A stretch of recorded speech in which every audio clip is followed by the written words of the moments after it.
Have you ever made a promise, maybe, to a friend or even just to yourself, that felt like it really had to be kept? Hmm. Or maybe wondered what makes some agreements legally binding while others are just, well, kind of good intention? Yeah, that's a great question. It comes up all the time. Well, today we're doing a deep dive into the pretty fascinating world of We contracts. are indeed. Our mission to cut through all that legal jargon, and really unveil the core principles that govern the promises the law will actually enforce. Oh, think of it as a shortcut, really. A way for you to get well informed about how our agreements are structured, how they're protected. Exactly. And we're drawing from some pretty comprehensive legal texts on contract law, right? That's right. We're breaking down these, frankly, complex concepts into more digestible, practical insights. We've got some surprising facts and definitely some real-world examples to help it all click for you. Okay, let's dive in. At its absolute core, what is a contract? Fundamentally, a contract is a promise that the law will enforce. Simple as that. It sounds simple, yeah, but it's the foundation for almost every transaction you can think of. Yeah. Buying groceries, signing a lease, major business deals. Right. It's what gives an agreement real legal teeth, Mm. turning it from just talk into something binding. So how do these agreements actually come to life? I hear terms thrown around like express or implied. Can you maybe walk us through those different ways they form? Absolutely. And how it's formed really matters. So first up, you've got an express contract. Okay. This is the straightforward one. It's formed explicitly using language, either spoken words or written down. Like, Like if Ann says to Barb, I promise you $10 if you wash my car, and Barb says, deal, that's express. The words clearly state the agreement. makes total sense. Okay, what about implied in fact? Does that mean like no words are used at all? Pretty much. Right. An implied in fact contract is formed just by the parties' conduct, Yep. by their actions, even if no explicit words are exchanged. Hmm. Can you give an example? Sure. Think about going to the doctor. Alex goes in, explains he's sick. The doctor examines him, gives him an antibiotic. Right. Standard procedure. Exactly. Neither Alex nor the doctor probably said, I formally promised to pay for this visit, or I promised to provide competent medical care. But their actions, Alex seeking help, the doctor providing treatment, imply a contract for medical services. Their behavior just shows their intent. Wow. Okay, that's happening all the time then without us even thinking about it. Constantly. Now, implied in law or quasi-contracts, Right. that sounds a bit different. Is that actually a contract? Ah, good catch. This is a really crucial distinction. A quasi-contract or implied-in-law contract isn't a true contract at all. Yep. It's actually a legal remedy. The law basically steps in to prevent what we call unjust enrichment.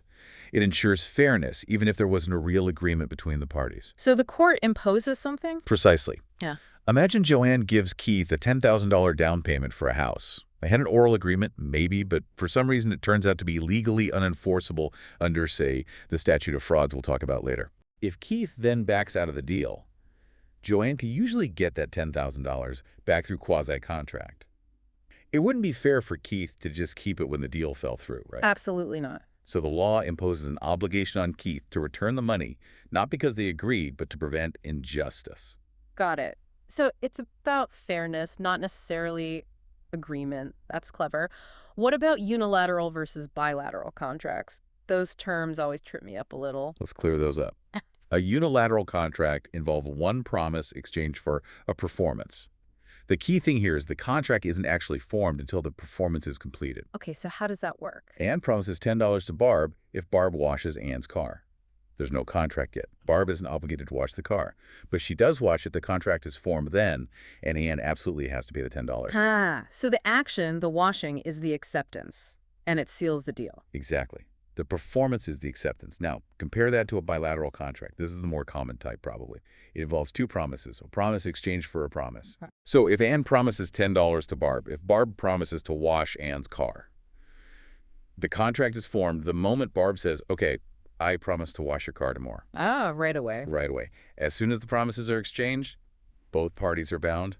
Ann has to pay, and Barb has to wash the car. It's a mutual commitment from the start. Okay, unilateral is promise for an act, bilateral is promise for a promise. That makes a huge difference. So where do all these rules actually come from? Is it all just judge-made law? Good question. There are two primary sources. First, there's common law. This is the body of law derived from centuries of court decisions. Judge-made law, basically. And what does common law cover? It governs contracts primarily involving real estate, insurance, services, and employment. A good way to remember this is the mnemonic RISE. RISE, real estate, insurance, services, employment. Got it. Exactly. And the second source? That would be the Uniform Commercial Code, or UCC. Specifically, we're mostly talking about Article 2, which covers the sale of goods. Goods meaning? Basically, any tangible, movable things. Cars, computers, grain, furniture, you name it. The UCC is statutory law adopted by almost all states, and it has some very specific rules for goods, especially involving merchants that can be quite different from common law. We'll definitely dig into those differences. Okay, good. So common law for RISE, UCC for goods. That sets the stage. Now let's get to the really crucial part. What makes a contract legally enforceable? I think you mentioned 3 pillars. That's right. For a court to enforce a promise, generally 3 core requirements must be met. Think of it like building a stable structure. You need 1, an agreement that's the offer and acceptance part. Okay. 2, consideration, something of legal value needs to be exchanged. Right. And 3, a lack of defenses, meaning there isn't some reason the law would say the contract shouldn't be enforced, like fraud or illegality. Agreement, consideration, lack of defenses. If you have all 3, you generally have an enforceable contract. And if one party breaks their promise, breaches the contract, then legal remedies are usually available to the other party. Okay, so if all those pieces are in place, the law backs up the promise. And here's something you mentioned that really caught my attention. A contract doesn't generally have to be in writing. That seems counterintuitive. It does, doesn't it? It's probably one of the biggest misconceptions about contract law. While many important contracts are written, and some specific types must be in writing, something called the statute of frauds, the general rule is that an oral agreement can be just as valid and enforceable as a written one, as long as you have those 3 pillars: agreement, consideration, and no defenses. Wow, so that handshake deal can actually be legally binding. It absolutely can. So, be careful what you agree to verbally. Of course, proving an oral contract can sometimes be harder, but legally it can be perfectly valid. Fascinating. Okay, let's tackle that first pillar then. Agreement, also called mutual assent or a meeting of the minds. What does that actually mean in practice? It means the parties have agreed to the same bargain at the same time. It's like they're on the same page about the core terms of the deal. It generally breaks down into 2 parts: an offer by one party and an acceptance by the other party. Offer and acceptance. Let's start with the offer. What makes a statement a real, valid offer that someone can just say yes to? Well, first, there has to be intent to make an offer. The person making the statement, the offer, must communicate something that would make a reasonable person believe they intended to enter into a contract. A reasonable person test? Yes, it's an objective standard. It doesn't matter what the offerer was secretly thinking. If a reasonable person overhearing the statement would think it was a serious offer, then it likely is. So statements made obviously in jest or out of anger or frustration. Like yelling, "I'd sell this useless car for $5 after it breaks down again." Exactly. A reasonable person probably wouldn't take that as a serious offer to sell for $5. It's just venting. Okay. What about things like advertisements? Are they offers? Stores advertise prices all the time? Generally, no. Advertisements, catalogs, price lists, those are usually considered invitations seeking offers, not offers themselves. The store is inviting you, the customer, to come in and make an offer to buy the item at the advertised price. But what if the ad is really specific, like Saturday only, first 10 customers get this TV for $100? Ah, that's the key exception. If an advertisement limits the scope of who can accept, like first 10 customers or 3 coats only at this price or while supplies last, then it can be considered a specific offer that those first few people can accept. The specificity turns it from an invitation into a real offer. Got it. So serious intent, maybe specific limits. What about the terms within the offer? How detailed do they need to be? They need to be definite and certain, but how definite depends on the type of contract. Under the UCC for the sale of goods, the rules are pretty flexible. Often the only essential term is the quantity. I offer to sell you 100 blue widgets. Might be enough. The UCC has ways to fill in other missing terms like price or delivery time. Okay, quantity is key for goods. What about under common law? For services or real estate? Common law requires much more specificity. You generally need to identify the parties, the subject matter of the contract, the price, the time for performance, the quantity involved, if applicable, and the nature of the work or service. So if I ask my neighbor, "Hey, can you fix my fence sometime next month for a fair price?" That's probably not a valid offer. Likely not under common law. Sometime next month is vague, and a fair price is indefinite. The terms aren't certain enough for a court to know what was agreed upon or how to enforce it. It needs to be clearer. Okay, clarity is key, especially for common law. Now, once a valid offer is out there, it doesn't just last forever, right? How can an offer be terminated or die before someone accepts it? Right, an offer has a limited lifespan. It has to be accepted before it's terminated. There's several ways this can happen. The most obvious is revocation by the offerer. The person who made the offer takes it back. Exactly. The general rule is that the offeror can revoke their offer any time before it's accepted, even if they promise to keep it open for a certain period. Wait, even if they promise to keep it open? Yes, surprisingly, unless something specific makes the offer irrevocable, which we'll get to. A simple promise to keep an offer open isn't usually binding by itself. So Maurice offers to sell Schmidt some land for $8,000 and says, you have 3 days to decide. The very next day, Maurice gets a better offer from someone else, calls Schmidt, and says, sorry, the offer's off the table. That revocation is effective. The offer to Schmidt is gone. How does the offer revoke? Do they have to call? Revocation can be direct, like a phone call or letter saying, I revoke, or it can be indirect. If the offeree receives reliable information that the offerer has taken action inconsistent with the offer, like learning the offerer sold the item to someone else, that also count as a revocation. The key is that the revocation is generally effective only when it's received by the offeree. Received, not sent. Yep. Okay. Is there any way to make an offer truly irrevocable so the offerer can't take it back? Yes, and this is a really important concept, often tested, the option contract. An option? An option contract is created when the offeree gives the offerer some consideration, usually money, but it could be something else of value in exchange for the offerer's promise to keep the offer open for a specified period. Ah, so you're basically paying to keep the offer alive. Precisely.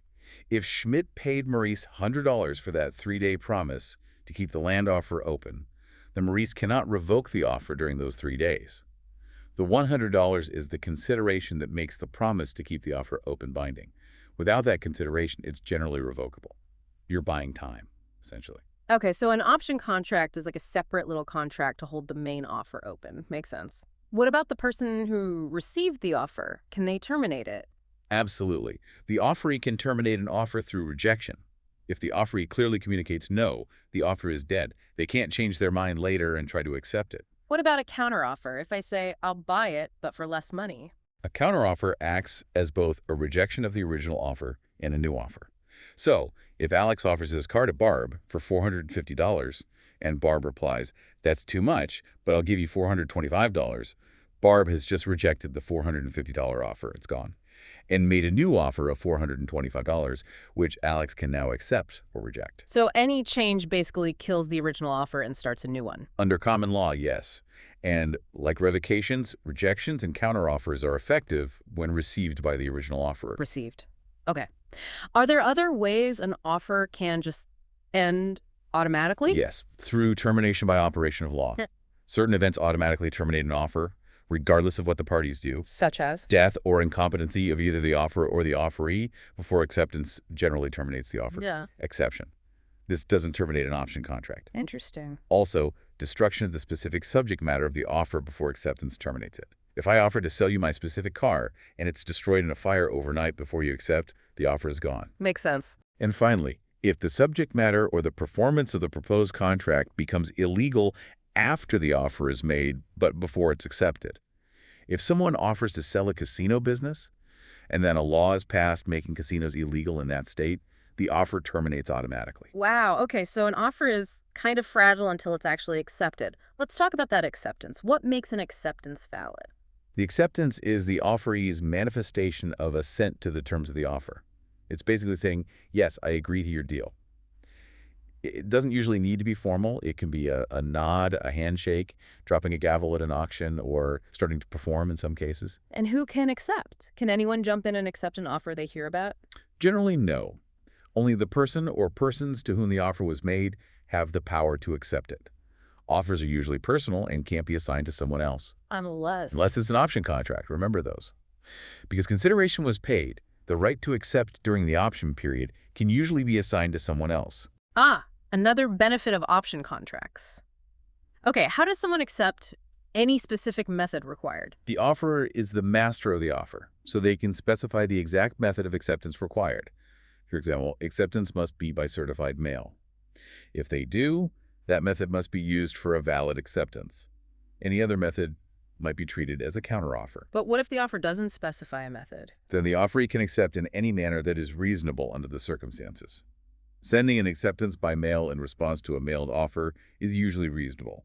Using email might be reasonable too, depending on the context. Okay, reasonable unless specified. Now, under common law, there's this really strict rule, right? The mirror image rule. Yes, very important for common law contracts. The mirror image rule demands that the acceptance must be an absolute, unconditional assent to the exact terms of the offer. It must mirror the offer perfectly. So if the acceptance changes anything, adds term, modifies a term. Under common law, that's not an acceptance. It's treated as a counteroffer, which, as we said, rejects the original offer. It's very strict. I accept your offer to paint my house for $5,000, provided you use brand X paint. That provided likely makes it a counteroffer under common law. Wow, okay, no wiggle room there. Now, the famous or maybe infamous mailbox rule, this seems critical for timing. It is absolutely critical and a favorite testing point. Unlike revocations, rejections, and counteroffers, which are effective upon receipt, the mailbox rule states that acceptances are generally effective upon dispatch. Dispatch, meaning when they're sent. Exactly. When the acceptance letter is properly addressed and dropped in the mail, or when the email is sent or the fax is transmitted, at that moment of sending, assuming it was done reasonably or by an authorized method, the contract is formed. Even if the offerer hasn't received it yet, even if it gets lost in the mail. Yes, that's the whole point. The contract is formed when dispatched. It doesn't matter if it's delayed or even never arrives, though proving dispatch might be an issue then. This protects the offeree, who has done everything necessary to accept. So let's walk through an example. Jordan mails Taylor an offer on Feb 1st. Taylor mails an acceptance on Feb 5th.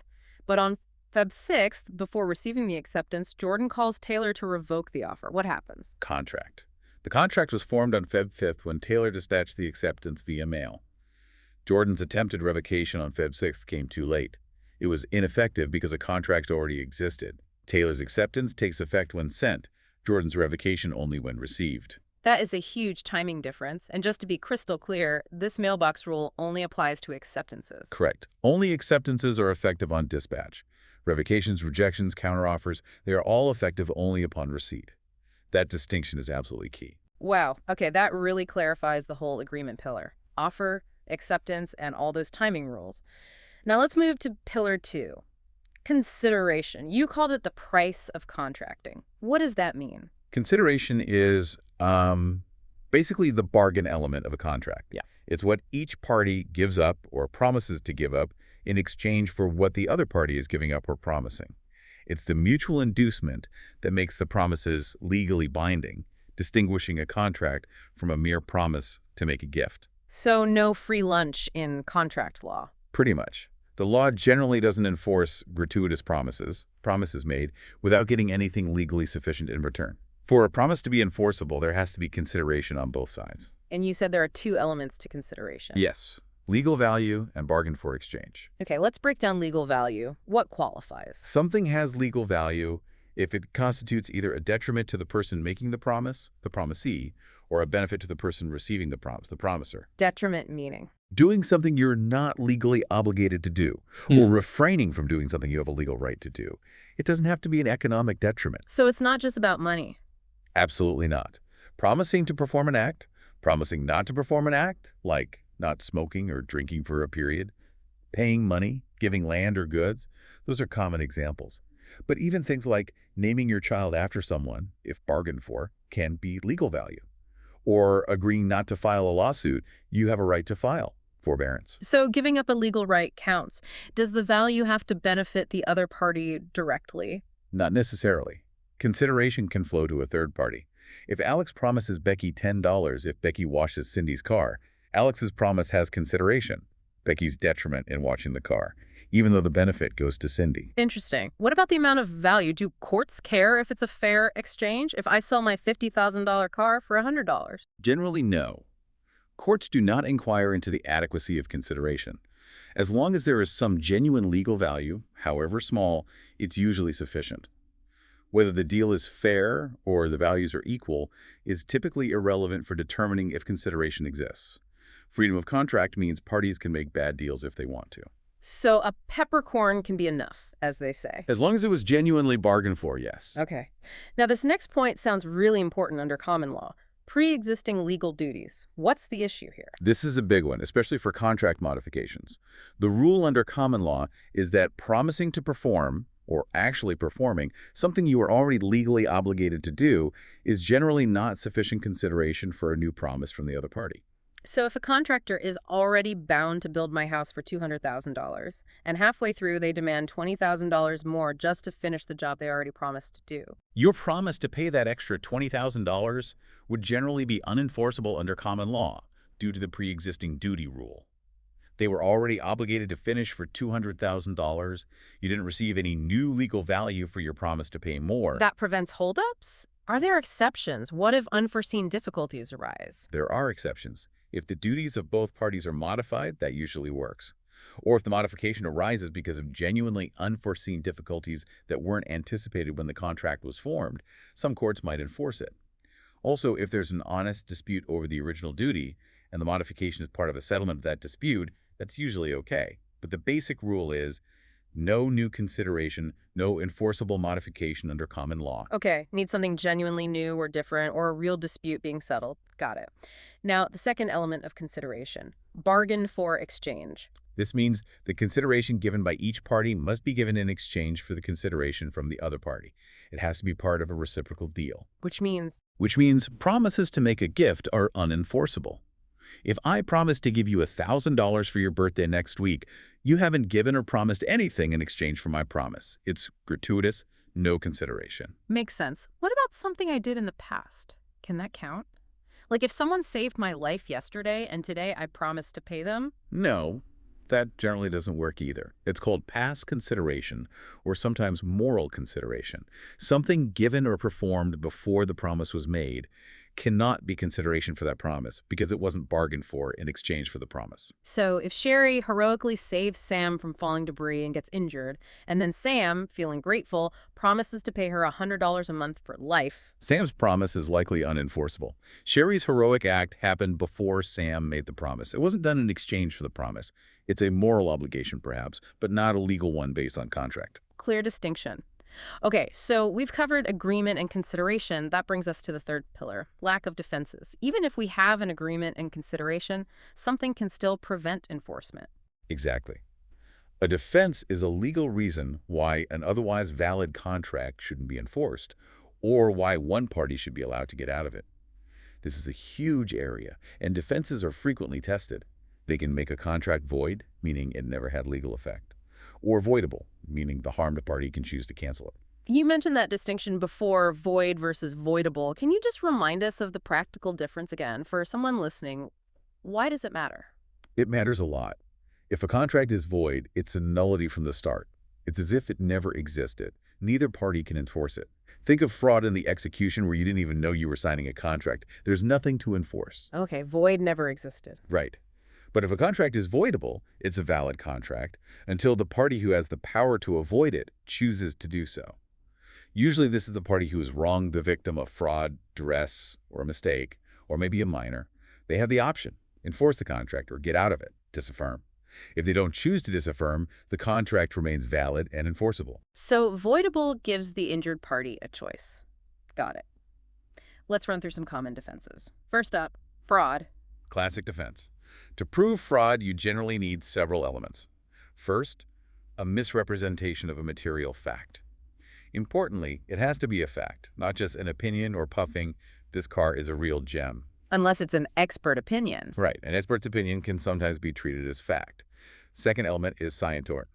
This means the person making the misrepresentation knew it was false or acted with reckless disregard for the truth. They intended to deceive. Okay, intent to deceive. What else? Third, they must have intended to induce reliance. They wanted you to rely on the false statement. Fourth, you must have reasonably relied on that misrepresentation. And fifth, you must have suffered damages as a result. Material misrepresentation, scienter, intent to induce, reasonable reliance, damages. Got it. And there were two types of fraud. Yes, fraud in the execution. This is rare. It's where you're deceived about the very nature of the document you're signing. Like signing what you think is an autograph request, but it's actually a contract. Because there was no meeting of the minds about entering a contract at all, this makes the contract completely void. And the other, more common type. Fraud in the inducement.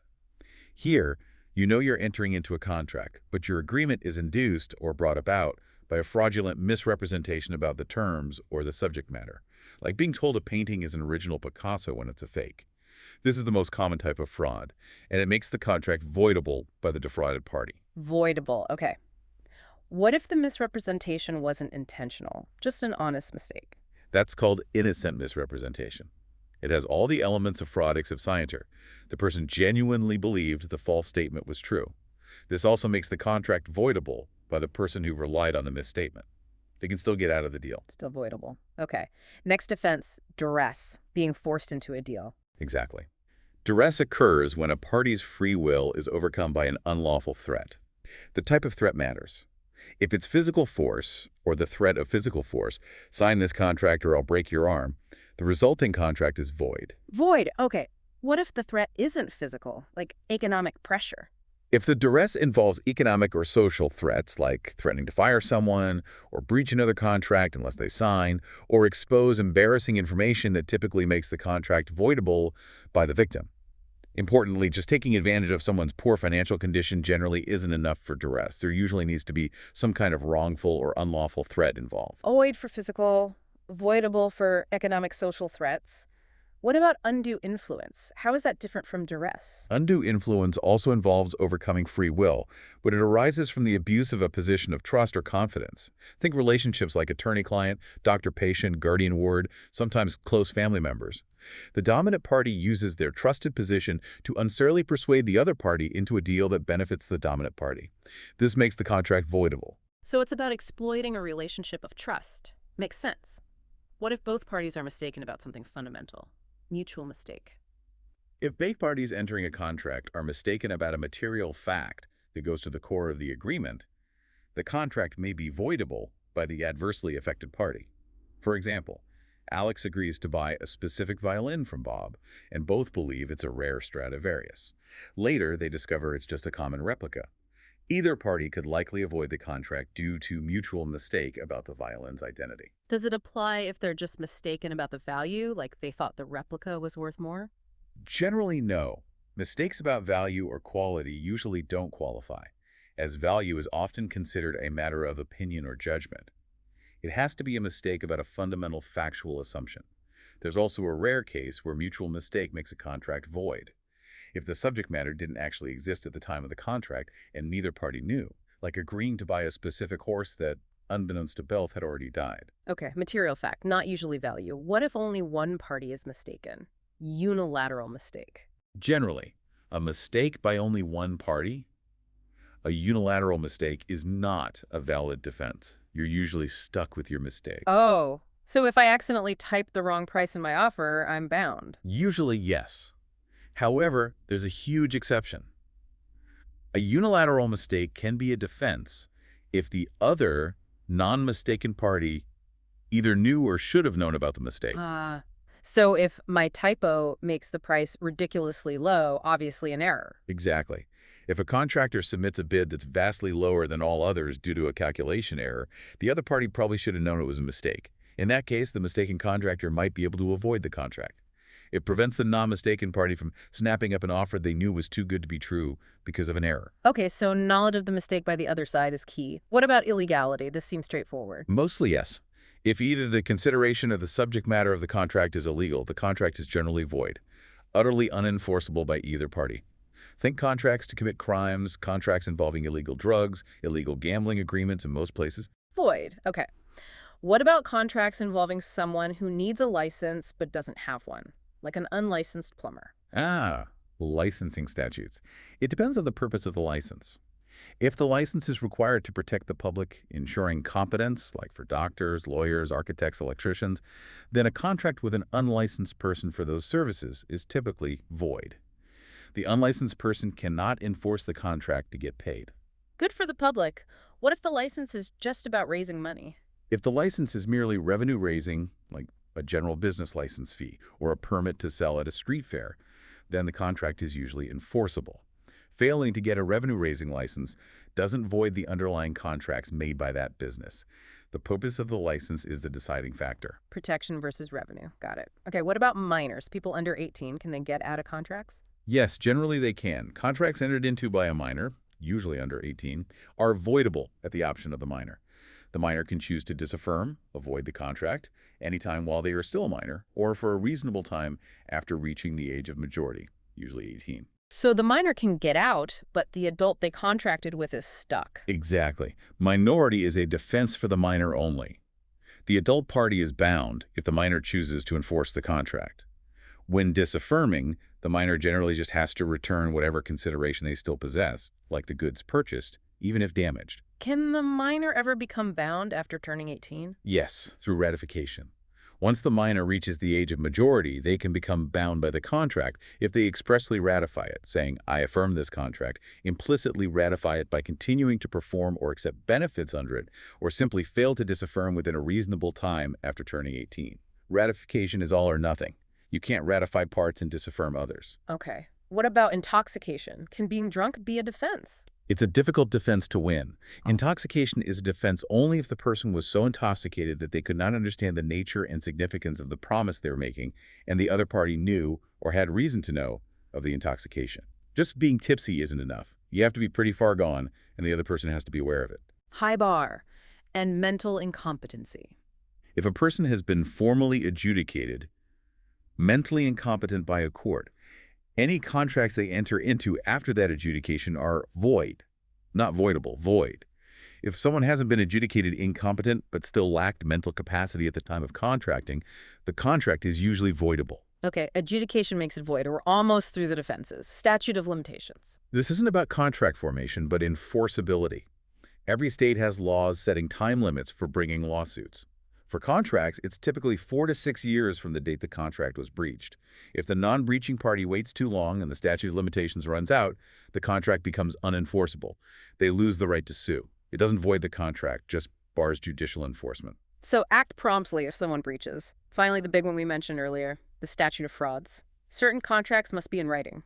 Yes, this is the major exception to the rule that oral contracts are fine. The statute of frauds requires certain specific types of contracts to be evidenced by some writing, signed by the party being sued, the party against whom enforcement is sought, to be enforceable. And there are 6 main types. How can we remember them? The classic mnemonic is my leggins.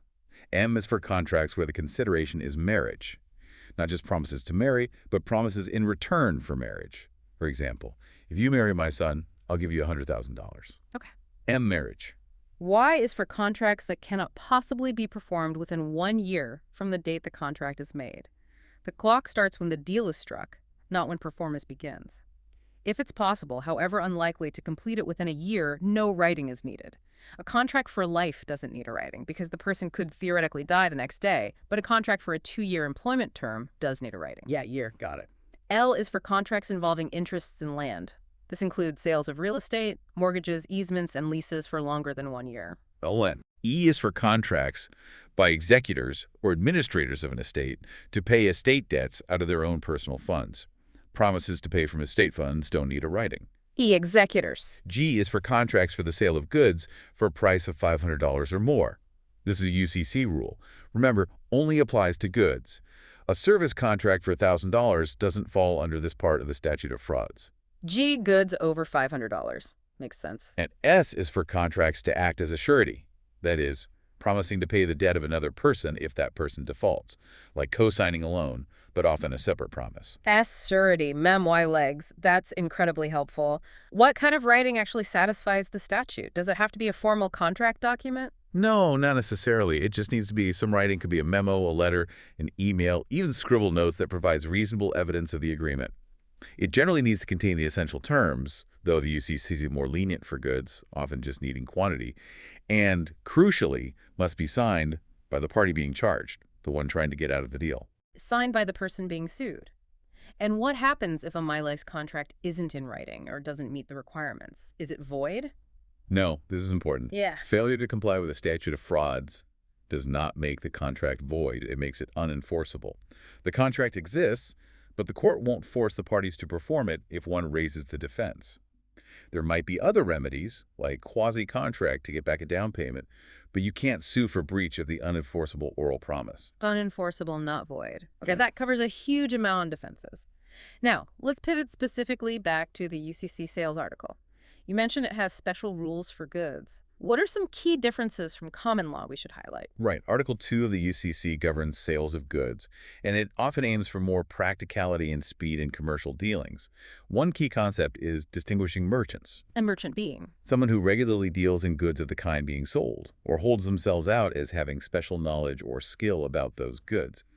Your local car dealer is a merchant of cars. Some UCC rules apply differently or only to merchants. Okay, merchant status matters. What about offers under the UCC? You mentioned something called a merchant's firm offer. Yes, this is a big exception to the common law rule about needing consideration to keep an offer open.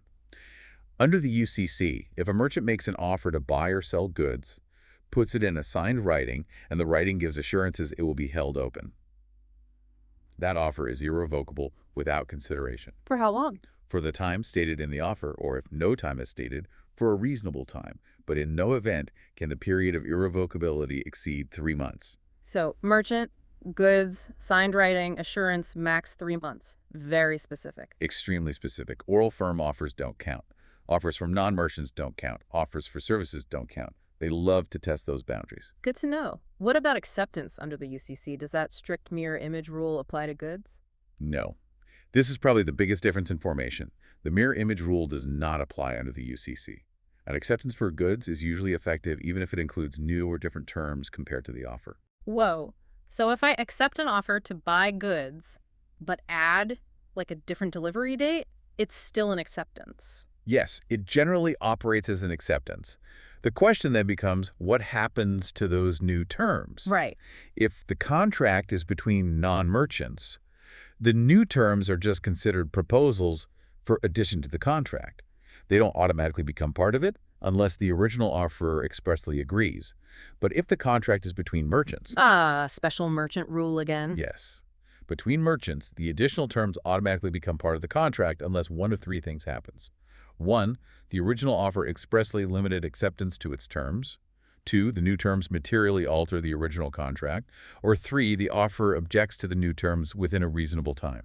So much more flexible for goods, especially between merchants. What about accepting by just shipping the goods? The UCC says an offer to buy goods for prompt or current shipment can be accepted either by a promise to ship or by the prompt shipment itself. And what if the seller ships the wrong goods, non-conforming goods? If a seller ships non-conforming goods in response to an order, it acts as both an acceptance of the offer and a breach of the resulting contract simultaneously. Acceptance and breach. Wow. Yes. So the buyer can sue for breach immediately. However, there's an exception. If the seller ships non-conforming goods but reasonably notifies the buyer that the shipment is offered only as an accommodation. An accommodation. Yes, like saying, we're out of the blue ones you ordered, sending red ones as an accommodation. Let us know if you want them. In that case, the shipment is not an acceptance and breach. It's treated as a counteroffer. The buyer can accept the red ones or reject them, but there's no breach yet. That notice is crucial. Notification makes it a counteroffer, not a breach. Got it. What about consideration under the UCC? Specifically for modifications, does the common law pre-existing duty rule apply?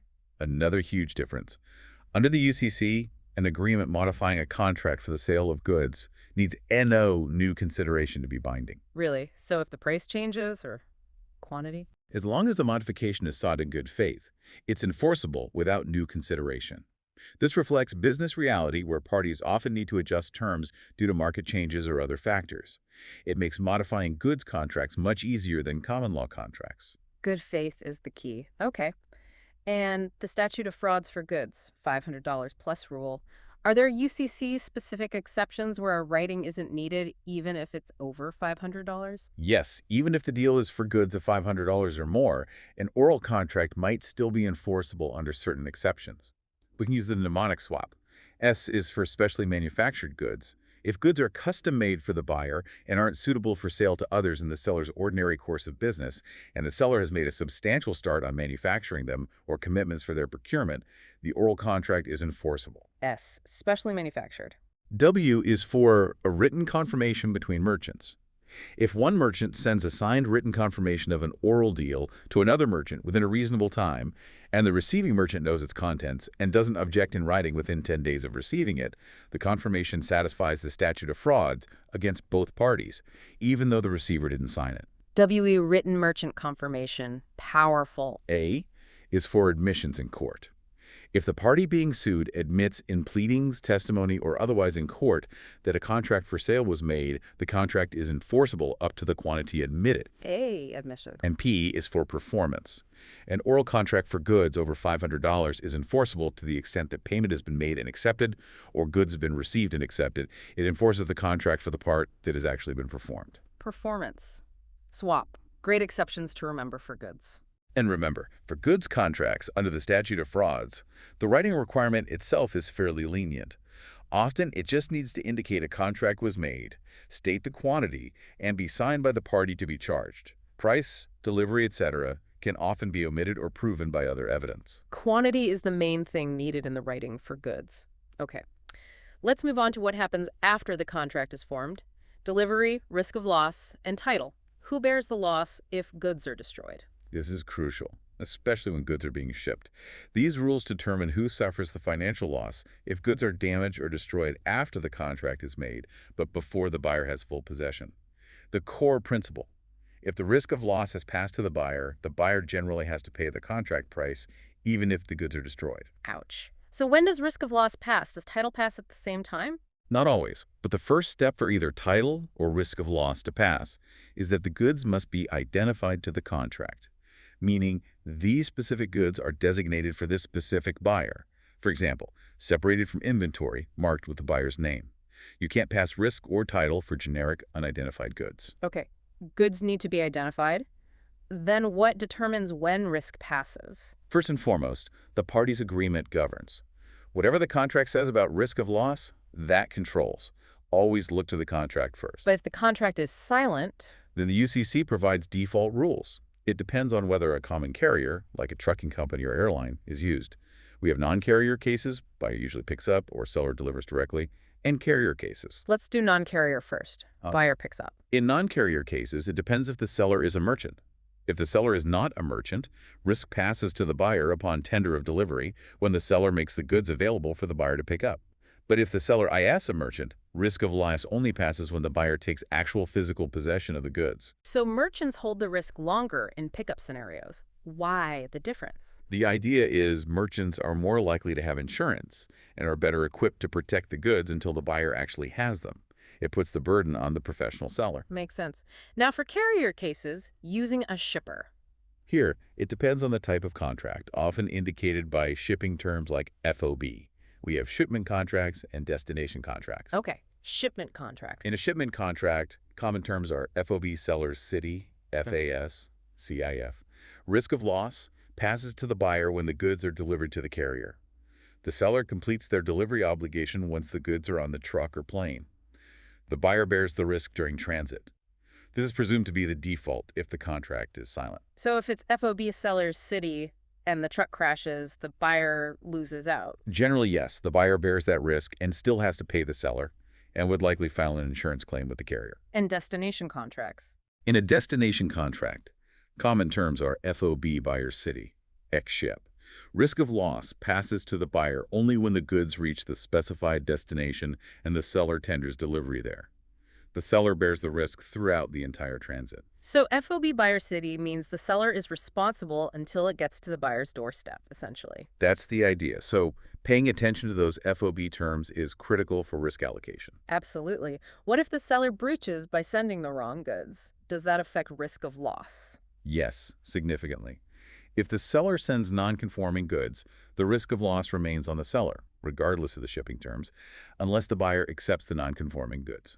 So even in a shipment contract, FOB seller, if the goods sent are defective, the seller retains the risk of loss until the buyer accepts or the defect is cured. That protects the buyer from getting stuck with damaged, wrong goods. Good rule. What about sale on approval versus sale or return? How does risk work there? These deal with situations where the buyer can return goods. In a sale on approval, like a free trial period, the buyer takes goods primarily for use, intending to buy only if satisfied. risk of loss, and title, does not pass to the buyer until they accept or approve the goods. So if the TV you're trying out gets damaged during the trial period, the seller bears the loss. Okay. Approval, seller risk until acceptance, and sale or return. In a sale or return, common in consignment, the buyer takes goods primarily for resale but can return conforming goods if they don't sell. Here, risk of loss passes to the buyer upon delivery and remains with the buyer until the goods are actually returned to the seller. So if a bookstore takes books on consignment, sale or return, and they get damaged in the store, the bookstore bears the loss. Return, buyer risk upon delivery. Got it. And title, does it always follow risk of loss? Title, ownership, generally passes when the seller completes their delivery obligations. So in a shipment contract, title usually passes on delivery to the carrier. In a destination contract, on tender at the destination. Parties can agree otherwise. Risk of loss and title can pass at different times depending on the agreement and circumstances, though they often travel together. Complex, but important details. Okay, let's talk warranties. These are promises the seller makes about the goods, right? Exactly. Warranties are assurances or guarantees made by the seller regarding a quality, title, or performance of the goods. If the goods don't live up to the warranty, the seller has breached the contract, and the buyer usually has remedies. Remember the UCC's perfect tender rule. The seller must deliver goods that conform perfectly to the contract terms, including all warranties. Perfect tender, strict. Right. What are the main types of warranties? There are 4 key ones to know. First, express warranties. Express means stated. Yes. They're created by the seller's explicit statements of fact, promises, descriptions of the goods, or by showing a sample or model. If a seller says, this watch is waterproof to 50 meters, or shows a sample floor tile, they're creating an express warranty that the goods will conform. Does it have to be a merchant or use the word warranty? No, any seller can create an express warranty, and they don't need to use formal words like warrant or guarantee. The key is that the statement or sample must be part of the basis of the bargain, meaning it played some role in the buyer's decision to purchase. Simple opinions or puffing, this car is fantastic, don't create express warranties. Basis of the bargain. Okay, what's the second type? The implied warranty of title. This is automatically implied in every sales contract, unless specifically disclaimed. And it guarantees. It guarantees 3 things. 1, the seller has good title to the goods. 2, they have the right to transfer that title. And 3, the goods are delivered free from any liens or security interests that the buyer doesn't know about. Merchant sellers also warrant the goods are free from patent or trademark infringement claims. Can sellers get rid of this one easily? As is. No. The implied warranty of title can only be disclaimed by specific language. I'm selling only such right or title as I may have. Or by circumstances that clearly indicate the seller isn't guaranteeing clear title, like a sheriff's sale. General disclaimers like as is or with all faults do not disclaim the warranty of title. Very hard to disclaim title warranty. Got it. Third, the implied warranty of merchantability. This is a big one. It's implied in a sale only if the seller is a merchant who deals in goods of that kind. Only merchants for this one. And what does it promise? It promises that the goods are fit for the ordinary purposes for which such goods are used. They have to be of average acceptable quality. A chair should hold a person's weight. Food should be edible. A lawnmower should cut grass. It's about basic fitness for normal use. Can this one be disclaimed with as is? Yes. The implied warranty of merchantability can be disclaimed by general language like as is or with all faults, which basically tells the buyer they're taking the risk. It can also be disclaimed specifically, but if doing so, the disclaimer must use the word merchantability. If the disclaimer is written, it must also be conspicuous. For example, bold print, different color. Okay, as is, works, or must mention merchantability conspicuously. And the final warranty. The implied warranty of fitness for a particular purpose. This one is different. It arises when 1, the seller, who can be any seller, merchant or not, knows the particular purpose for which the buyer needs the goods, and 2, the buyer is relying on the seller's skill or judgment to select suitable goods, and 3, the seller knows the buyer is relying on them. So if I tell the paint store owner I need paint specifically for a boat hull in salt water and rely on them to pick the right kind. Exactly. If they know your specific purpose, saltwater boat hull, and know you're relying on their expertise to choose the paint, they implicitly warrant that the paint they select is fit for that particular purpose. Even if it's perfectly good paint for houses, meeting merchantability, if it fails on the boat, they've breached the fitness warranty. So fitness is about a specific use, relying on the seller. How is it disclaimed? Like merchantability, it can be disclaimed by general language like as is or with all faults. It can also be disclaimed by specific, conspicuous written disclaimer. Unlike merchantability, this disclaimer doesn't need to use the specific word fitness. A clear, conspicuous written statement like, "There are no warranties which extend beyond the description on the face hereof," is usually sufficient to disclaim the fitness warranty. Conspicuous writing is key for specific disclaimers there. Okay, that covers warranties well. Now, the unfortunate part.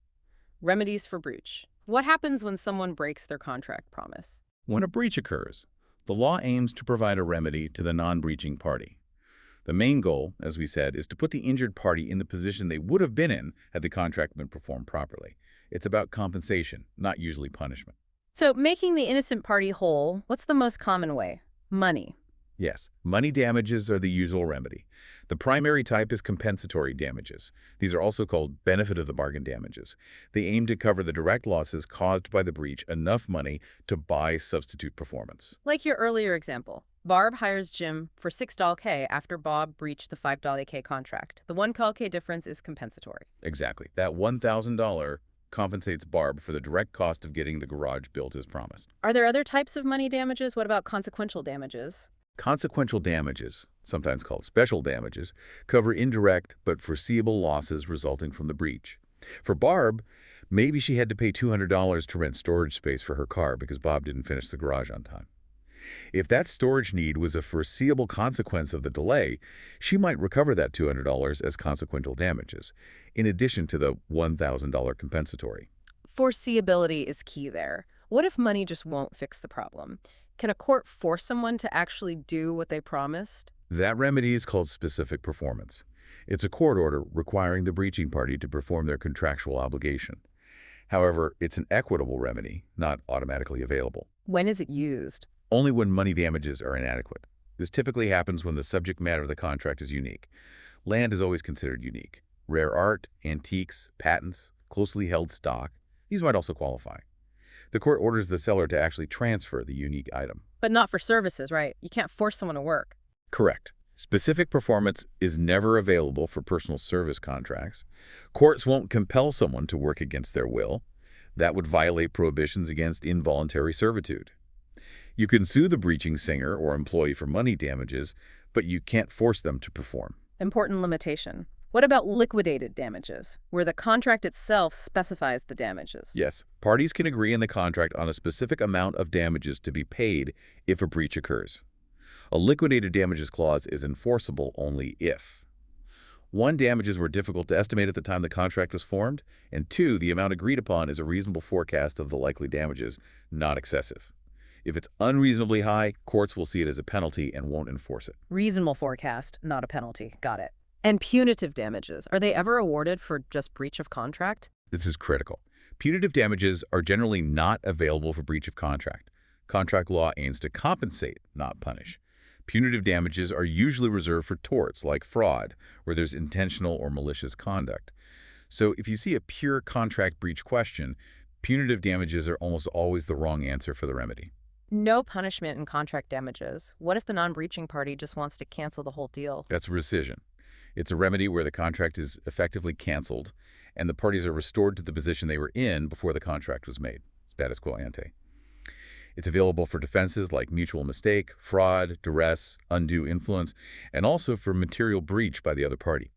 However, you generally can't rescind if the contract has already been substantially performed. Your remedy then is usually just damages for the incomplete part. So rescission undoes the contract. Are there limits on recovering money damages? You mentioned foreseeability. Yes. Besides being foreseeable, damages must also be proven with reasonable certainty. You can't recover speculative damages. And crucially, the non-breaching party has a duty to mitigate. Duty to mitigate? Yes. The injured party must take reasonable steps to avoid or minimize their losses after the breach occurs. You can't just sit back, let damages accumulate unnecessarily, and then sue for the total amount. For example, if an employee is wrongfully fired, they have a duty to make reasonable efforts to find comparable substitute employment. Damages will be reduced by the amount they could have reasonably earned. So you have to try to lessen the blow. Okay. Sure. Does the UCC have any special remedies for goods contracts we should know? It does. One is anticipatory repudiation, which we touched on. If one party clearly indicates before performance is due that they will not perform, the other party can treat it as an immediate breach and pursue remedies right away, or wait or demand assurances. And that right to demand assurances. Under the UCC, if one party has reasonable grounds for insecurity about whether the other party will perform, for example, rumors of financial trouble, they can make a written demand for adequate assurance of due performance. If the other party doesn't provide that assurance within a reasonable time, not exceeding 30 days, it's treated as a repudiation. It's a way to clarify uncertainty before things totally fall apart. Proactive step. Okay. Okay, what can a seller do if the buyer breaches a goods contract, like refuses to pay or accept? The seller has several options.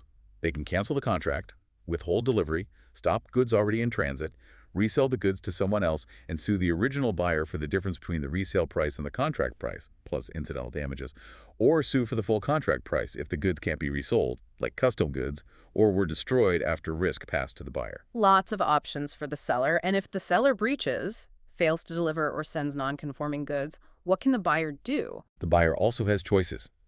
If non-conforming goods are delivered, the buyer can reject all of them, accept all of them, or accept some units and reject the rest, and then sue for damages. They can also cancel the contract. What about getting substitute goods? Yes, if the seller fails to deliver or the buyer rightfully rejects, the buyer can cover. This means making a reasonable purchase of substitute goods in good faith and without unreasonable delay. The buyer can then recover from the seller the difference between the cost to cover and the contract price, plus any incidental and consequential damages minus expenses saved. So cover lets them get replacements and charge the seller the difference. Can the buyer ever force the seller to hand over the specific goods? Yes, through specific performance, but only if the goods are unique, like art or custom machinery, or in other proper circumstances where cover isn't feasible. There's also replevin, a legal action to get specific goods back if they've been identified to the contract and the buyer can't reasonably cover. Think of it as physically retrieving goods the buyer is entitled to, but the seller is wrongfully holding. Unique goods or inability to cover. Okay. One last fascinating UCC concept. Entrusting. What's the deal here? It sounds risky. It can be. The entrusting rule says, if an owner of goods entrusts those goods, leaves them for repair, storage, etc., to a merchant who deals in goods of that kind, and that merchant then wrongfully sells those goods in the ordinary course of their business to a bona fide purchaser for value, an innocent buyer who pays fairly. That innocent buyer gets good title to the goods, even though the merchant didn't have good title to sell. Wait, really? So if I leave my watch for repair at a shop that also sells watches and they accidentally or fraudulently sell my watch to a customer, Right. that customer keeps my watch? Yes. That innocent customer who bought it in good faith gets to keep it. Your only recourse would be to sue the merchant for the value of the watch conversion. Wow. That seems unfair to the original owner. Why does that rule exist? It exists to protect the reasonable expectations of buyers in the ordinary course of business and to promote commerce. Buyers should be able to trust that if they buy goods from a merchant dealing in those goods, they're getting good title. It places the risk on the owner who chose to entrust their goods to that particular merchant. So the takeaway is, be careful who you entrust your valuables to, especially if they sell similar items. That's exactly the practical takeaway. Okay, this has been an incredible deep dive. We've covered so much ground, from what a contract is, how they're formed, the essential pillars like agreement and consideration. All the ways they can be challenged through defenses, the special rules for goods under the UCC, warranties, risk of loss. And finally, the remedies when things go wrong. And that surprising and trusting rule. It really shows how understanding contracts isn't just for lawyers. Not at all. It empowers you in countless everyday situations, from clicking I agree online to negotiating a major purchase or service agreement. These principles form an invisible legal structure around so many of our interactions. Absolutely. So here's a final thought for you listening. The next time you shake hands on something, make an online purchase, or even just make a serious promise, think about that invisible web. Consider the promises being made, the expectations being set. And the legal framework potentially holding it all together. What everyday promise you encounter might actually be a contract. And what does that truly mean for you? Keep that curiosity alive. It's a fascinating area that touches everyone. Thanks for diving deep with us today.